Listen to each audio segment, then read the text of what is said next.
쌀의 종류가 많아서 사실은 이게 쌀마다 효능이 조금씩 다 달라요. 그래서 제가 이렇게 쌀에다가 어떤 효능이 있는지 이렇게 다 적어 놓고 항상 먹을 때마다 아, 이게 어디에 좋구나 하고 다시 생각해 보고 먹거든요.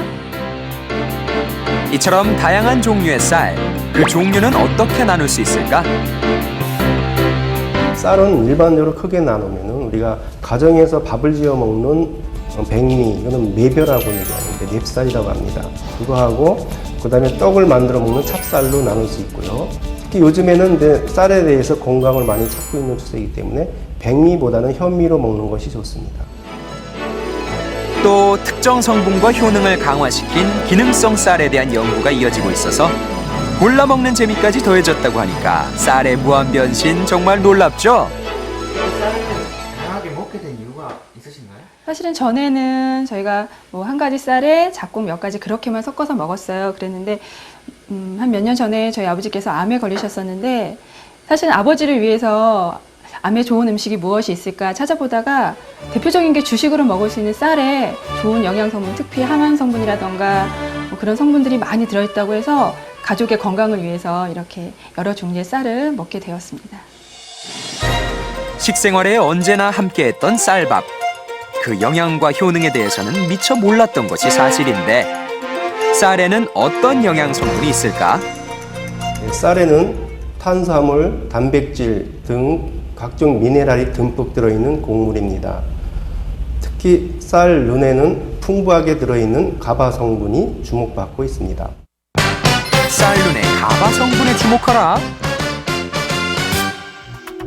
쌀룬, 백미, 쌀겨, 외강층으로 나뉘는 쌀. 그중 쌀룬에 풍부한 가바 성분에는 어떤 효능이 있을까?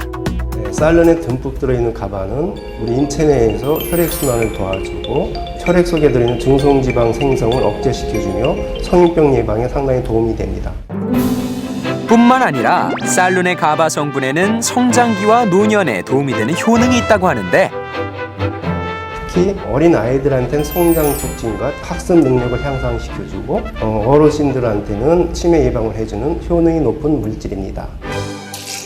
일본 신주대학의 연구에 따르면 쌀을 4시간 동안 물에 불리면 가바 성분을 증가시킬 수도 있다고 하는데요. 그렇다면 쌀에 주목해야 할 성분에는 또 어떤 게 있을까? 쌀은 식이소미가 듬뿍 들어있는 곡물로서 이 식이소미 속에는 대장암을 예방해주는 IP6가 풍부하게 들어있습니다. 쌀의 IP6 성분, 대장암 예방에 도움이 된다. IP6는 식이섬유의 일종으로서 우리 체내에서 여분으로 존재하는 중성지방이라든가 혈당 같은 것을 흡착해가지고 밖으로 배출시켜줍니다. 따라서 암 예방은 물론 동맥경화 예방, 특히 대장암 예방에 효능이 높은 성분입니다. 한 연구에 따르면 대장암에 걸린 쥐에 IP6 수용액을 주었더니 암세포가 크게 줄었고 이것 또한 쌀룬이 있을수록 효능이 높다고 한다. 한 번은 쌀을 저희가 구입을 해서 놨었는데 여름철에 다 곰팡이가 난 거예요. 그래서 어떻게 하면 오랫동안 보관할 수 있을까 생각해 보다가 페트병에 한번 넣어봤는데 변질되지 않고 오랫동안 그 향기라던가 그런 상태가 오랫동안 보존되었어요. 그래서 그 다음부터는 이렇게 페트병에 넣어서 보관합니다. 집집마다 다른 쌀 보관법. 가장 올바른 방법은 뭔지 궁금한데요. 쌀이 가지고 있는 수분 함량이 15% 정도 되기 때문에 수분이 증발되거나 증가되지 않도록 보관하는 방법이 가장 중요합니다. 그래서 가정에서는 밀폐된 용기에 쌀을 담아서 냉장고나 약간 온도가 15도 이하로 낮은 곳에서 저장해두면 밥맛이 오래 유지가 됩니다.